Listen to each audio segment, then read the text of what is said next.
पुराने मंदिर अगर 500 साल से पहले के जितने मंदिर है देश में, अगर उनको आप जांच करेंगे, आर्कियोलॉजिकल सर्वे ऑफ इंडिया जांच करेगा तो पाएगा सब बुद्ध के अवशेष मिलेंगे, बुद्ध का मंदिर मिलेंगे। खुद आपने देखा होगा कि विवेकानंद जी ने अपने राइटिंग्स में वॉल्यूम 7 के अंदर कहा है कि पुराने बहुत सारे बौद्ध मंदिरों पर ही बाद में हिंदू मंदिर बनाए गए। उन्होंने तो जगन्नाथपुरी के मंदिर के बारे में भी बोला कि वो बुद्ध का मंदिर है। और हम केवल महाबोधि महावीर की मुक्ति की बात कर रहे हैं। हम तो चाहते नहीं कि इस मुद्दों को ज़्यादा विरोधा जाए, क्योंकि जहाँ खोदेंगे वहीं पे बुद्ध निकलेंगे। आपको सबको पता होगा अयोध्या के अंदर जब खुदाई हुई थी, खुदाई में बुद्ध के अवशेष निकले, वहाँ साकेत नगरी थी। मथुरा के अंदर जो खुदाई हुई सारे अवशेष वहाँ के संग्रहालय में रखे हुए सारे बुद्ध के अवशेष हैं। जितनी गुफाएँ हैं भारत के अंदर सब में बुद्ध के अवशेष हैं। हम नहीं चाहते इसको ज़्यादा बढ़ावा देना, इस लड़ाई को बढ़ाना। हम एक निवेदन करना चाहते हैं, महाबोधि महावीर जो बौद्ध गया में है, जहाँ तथागत बुद्ध को बोधि प्राप्त हुई थी, ज्ञान प्राप्त हुआ था, जहाँ से पूरी दुनिया को उन्होंने शांति मानवता का संदेश, दुनिया में से लोगों को दुख से कैसे मुक्ति मिले उसका मार्ग प्रशस्त किया था। कम से कम उसको तो मुक्त कर दो।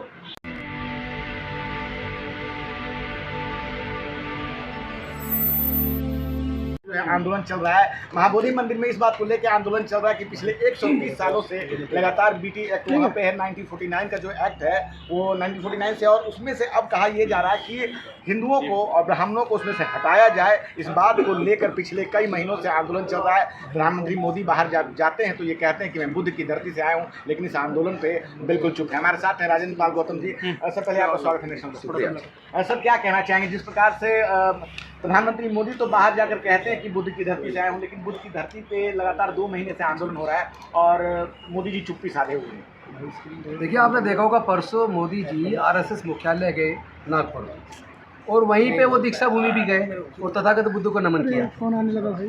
इसका मतलब एक संदेश देना चाह रहे हैं कि उस फोटो से दुनिया को संदेश दे कि मैं बुद्ध को कितना मानता हूँ, मैं बाबा साहब को कितना मानता हूँ। दीक्षा भूमि आके बुद्ध को नमन कर रहा हूँ, बाबा साहब की अस्थियों को नमन कर रहा हूँ। लेकिन सच्चाई ये है कि उनके मन में वो श्रद्धा नहीं है, क्योंकि अगर उनके मन में श्रद्धा होती, पूरे देश के अंदर महाबोधि महावीर जहाँ तथागत बुद्ध को ज्ञान की प्राप्ति हुई थी, उस बौद्ध गया के उस महाबोधि महावीर की मुक्ति का आंदोलन पूरे देश में चल रहा है। लाखों करोड़ों लोग धरने प्रदर्शन कर रहे हैं। अमेरिका के अंदर प्रदर्शन हो रहे हैं, इंग्लैंड के अंदर प्रदर्शन हो रहे हैं, ऑस्ट्रेलिया के अंदर प्रदर्शन हो रहे हैं, अनेकों देशों में महाबोधि महावीर के मुक्ति का आंदोलन चल रहा है। बीटी एक्ट 1949 एक्ट को रिपील किया जाए, लेकिन उस पूरे आंदोलन से आग नीच लेना और उसके जवाब में दुनिया को ये दिखाना, जाकर दीक्षा भूमि में बुद्ध को नमन करके, बाबा साहब के अस्थियों को नमन करके, ये मुझे बहुत शर्मनाक लग रहा है। अरे सब धर्मों की आस्था की इज्जत होनी चाहिए। हमने आज तक किसी दूसरे की किसी जमीन पे कब्जा नहीं किया। सारे पुराने मंदिर अगर 500 साल से पहले के जितने मंदिर है देश में, अगर उनको आप जांच करेंगे, आर्कियोलॉजिकल सर्वे ऑफ इंडिया जांच करेगा तो पाएगा सब बुद्ध के अवशेष मिलेंगे, बुद्ध का मंदिर मिलेंगे। खुद आपने देखा होगा कि विवेकानंद जी ने अपने राइटिंग्स में वॉल्यूम 7 के अंदर कहा है कि पुराने बहुत सारे बौद्ध मंदिरों पर ही बाद में हिंदू मंदिर बनाए गए। उन्होंने तो जगन्नाथपुरी के मंदिर के बारे में भी बोला कि वो बुद्ध का मंदिर है। और हम केवल महाबोधि महावीर की मुक्ति की बात कर रहे हैं। हम तो चाहते नहीं कि इस मुद्दों को ज़्यादा विरोधा जाए, क्योंकि जहाँ खोदेंगे वहीं पे बुद्ध निकलेंगे। आपको सबको पता होगा अयोध्या के अंदर जब खुदाई हुई थी, खुदाई में बुद्ध के अवशेष निकले, वहाँ साकेत नगरी थी। मथुरा के अंदर जो खुदाई हुई सारे अवशेष वहाँ के संग्रहालय में रखे हुए सारे बुद्ध के अवशेष हैं। जितनी गुफाएँ हैं भारत के अंदर सब में बुद्ध के अवशेष हैं। हम नहीं चाहते इसको ज़्यादा बढ़ावा देना, इस लड़ाई को बढ़ाना। हम एक निवेदन करना चाहते हैं, महाबोधि महावीर जो बौद्ध गया में है, जहाँ तथागत बुद्ध को बोधि प्राप्त हुई थी, ज्ञान प्राप्त हुआ था, जहाँ से पूरी दुनिया को उन्होंने शांति मानवता का संदेश, दुनिया में से लोगों को दुख से कैसे मुक्ति मिले उसका मार्ग प्रशस्त किया था। कम से कम उसको तो मुक्त कर दो। उसको तो कम से कम आप पंडे हटा के बीटी एक्ट 1949 एक्ट को रिपील करके कम से कम बौद्धों को सौंप दो। और अगर आप ऐसा नहीं करते हैं तो ये लड़ाई बहुत बड़ी होने वाली है। पूरे देश से लोग जुड़ते जा रहे हैं, और फिर ये जो आप जगह जगह जो बात करते हैं, इससे पता लगे कि आप नकली बात करते हैं। आप बुद्ध को नहीं मानते। आप कह रहे दुनिया में जाते थे कहते मैं बुद्ध के देश से आया हूँ, हमने दुनिया को युद्ध नहीं बुद्ध दिया। तो एक तरफ आप दिखावा करते हैं कि हम बुद्ध को मानते हैं, और दूसरी तरफ बुद्ध की बौद्धों की आस्था के केंद्र, तो पूरे दुनिया के बौद्धों के आस्था के केंद्र है, उसको मुक्त कराने पे आपकी कोई रुचि नहीं है, आपकी कोई प्रतिक्रिया तक नहीं है, आपका कोई प्रतिनिधि आकर मिला तक नहीं आज तक। शर्म की बात है।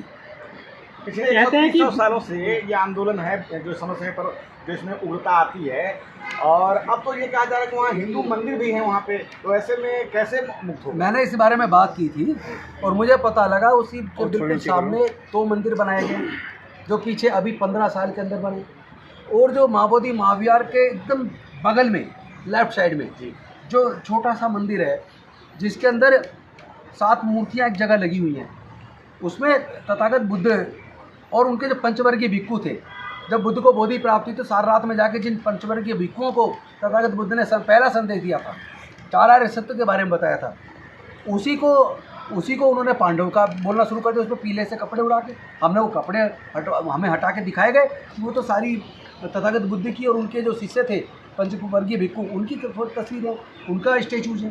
बड़ा शर्म आती है कि किस तरह कब्जा दूसरे की सांस्कृतिक विरासत पर करके, और आप लोग बड़े खुश हो रहे हैं, ये चलने वाला नहीं है। कह रहे हैं कि बुद्ध 9वें अवतार हैं विष्णु के। ऐसा कहीं नहीं लिखा। अगर ऐसा लिखा होता तो जो वाल्मीकि जी की जो रामायण लिखी हुई उस जो गीता प्रेस से छपी है उसमें 34 सर्ग के अंदर उसके अंदर कहा गया है कि बुद्ध और 4 बाघ रूपी चोर का अनुसरण नहीं करना चाहिए और उनको ऐसी सज़ा देनी चाहिए जैसे चोर को दी जाती है। तो अगर वो 10वें अवतार है तो फिर उनकी लिए ऐसी बात क्यों लिखी है? रामायण में क्यों लिखी है ऐसी बात? यदि हिंदू भी इसका जवाब कौन देगा? यदि हिंदू भी पूज रहे हैं, ब्राह्मण पूज रहे हैं बुद्ध को, तो दिक्कत क्या हो गई आपको? हम कब कह रहे हैं उसे मत पूछो। हम ये कह रहे हैं कि जिस विचारधारा को बुद्धिज़्म में कोई स्थान नहीं है अंधविश्वास पाखंडवाद के लिए, वो वहाँ नहीं होना चाहिए। नंबर 2, उसका मैनेजमेंट टोटल बौद्ध लोगों के हाथ में होना चाहिए, क्योंकि अगर किसी चर्च का संचालन केवल क्रिश्चियन करते कोई दूसरे धर्म का आदमी नहीं हो सकता, किसी मस्जिद का संचालन मैनेजमेंट कमेटी केवल मुस्लिम लोग करते कोई दूसरा नहीं हो सकता, किसी गुरुद्वारे का संचालन में मैनेजमेंट कमेटी में सिख से कोई और नहीं हो सकता, उसी तरह किसी मंदिर के मैनेजमेंट कमेटी में संचालन में कोई नॉन हिंदू नहीं हो सकता। तो फिर बौद्धों के महाबोधि महाविहार के मैनेजमेंट कमेटी में उसमें 4 पंडे क्यों हैं? ये हमारा सवाल है। 1949 जो एक्ट है, जब वो एक्ट बना उस वक्त बौद्धों का रिप्रेजेंटेशन था ही नहीं उसमें। अब जिन ब्राह्मणों का रिप्रेजेंटेशन था अपनी मर्जी से अपने फायदे के लिए उसको बना दिया। जैसे बौद्ध लोगों को जागरूकता आई, लोगों ने अपनी सांस्कृतिक विरासत को पहचाना और जिनको समझ आया कि हमारे तो पूर्वज बौद्ध थे, उन्होंने घर वापसी की। डॉक्टर बाबा साहेब अम्बेडकर जी के नेतृत्व में घर वापसी हुई, उसके बाद लगातार घर वापसी हो रही है। 5 अक्टूबर 2022 को मिशन जय भीम के बैनर तले दिल्ली के अंदर लगभग 12,000 लोगों ने बौद्ध धर्म की दीक्षा ली, 22 प्रतिज्ञाएं दोहराई। उसके बाद से कम अब तक 30 लाख लोग बौद्ध धर्म की दीक्षा ले चुके, और अनऑफिशियली तो कम से कम 15 से 20 करोड़ लोग बुद्ध में आस्था रखते हैं भारत में। 1949 जो बीटी एक्ट है, ये केंद्र सरकार हटाएगी, स्टेट सरकार हटाएगी, या फिर आपको कोर्ट जाना पड़ेगा? देखिए, इसको स्टेट गवर्नमेंट का मसला है, लेकिन केंद्र चाहे केंद्र कर सकती है, क्योंकि ये भारत के संविधान को लागू होने से पहले बना है। 75 साल से आप जब जो चुनाव आते हैं तब जो है इसको लेकर आ जाते हैं फील्ड में, ये इसमें सफलता 92 में कौन सा चुनाव था? जब 92 में हमने 7 महीने तक धरना प्रदर्शन किया था, तब कौन सा चुनाव था? तब तो कोई चुनाव नहीं था। दूसरी बात, ये तो हम पिछले 6 महीने से कर रहे हैं। अब से करीब 6 महीने पहले हम अल्पसंख्यक आयोग में जाके बौद्धों के प्रतिनिधि, जिसमें ऑल इंडिया बुद्धिस्ट फोरम भी, बुद्धिस्ट सोसाइटी ऑफ इंडिया भी और मिशन जय भीम के प्रतिनिधि गए थे, उनसे मिले थे, उनसे रिक्वेस्ट किया था इसका समाधान करवाइए। उसके बाद उन्होंने मीटिंग रखी पटना के अंदर, वहाँ पे भी जाके मिले, सरकार के प्रतिनिधि से मिले, कोई समाधान नहीं हुआ। अब से करीब 4 महीने पहले पटना के अंदर प्रदर्शन हुआ, बड़ी सभा हुई, वहाँ सरकार के प्रतिनिधि को ज्ञापन सौंपा, लेकिन कोई रिजल्ट नहीं आया। तो आप ये कैसे कर सकते चुनाव के टाइम पे कर रहे हैं? तो पहले से ये तो लड़ाई पहले से चल रही है, अधिकार की मांग पहले से चल रही है। चुनावी मेन स्ट्रीम मीडिया जो है इसे दूरी बना के रखा है, वक्फ बोर्ड पे तो लगातार देखिए, मेन स्ट्रीम मीडिया इसलिए बना के रखे, मेन स्ट्रीम मीडिया में सारे मनुवादी लोग हैं, सारे ब्राह्मणवादी लोग हैं, और वो लोग हैं जो बुद्ध के धम्म से नफरत करते हैं, जो डॉक्टर बाबा साहेब अम्बेडकर से नफरत करते हैं, जो बहुजन समाज के लोगों से नफरत करते हैं। वो छोटे छोटे बात पे तो डिबेट कराते हैं। अब वक्त पे डिबेट होगी, आज ही रात को देख लेना।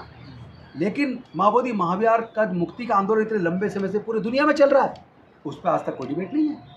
तो क्या चुनावी एजेंडे में शामिल होगा ये मुद्दा, बीटी 1940 एक्ट? अगर इनको लगता है कि केवल ये वोट से डरते हैं, तो मैं आज आपको बता रहा हूँ, इनको वोट की चोट भी देंगे।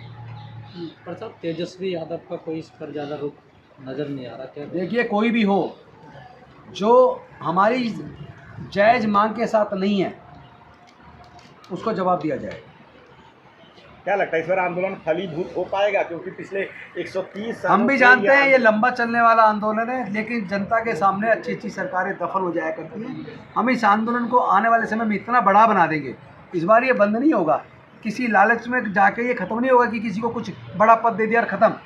ये आंदोलन इस बार तब तक चलेगा जब तक महाबोधि महाविहार मुक्त ना हो जाए, पर सवाल ये है जब ना तक सर BTI कि रिपील ना हो जाए, सर, एक जब तक तरफ महाबोधि ये- महाविहार का पूर्ण संचालन बौद्धों के हाथ में ना आ जाए, हम इसको जन आंदोलन बनाएंगे। एक एक गांव एक एक घर तक लेके जाएंगे। सर, एक तरफ आप लोग महाबोधि टेम्पल के का मुद्दा उठा रहे हैं, लेकिन दूसरी तरफ बीजेपी जो है वो बिल ले आ रही है वक्फ बोर्ड का।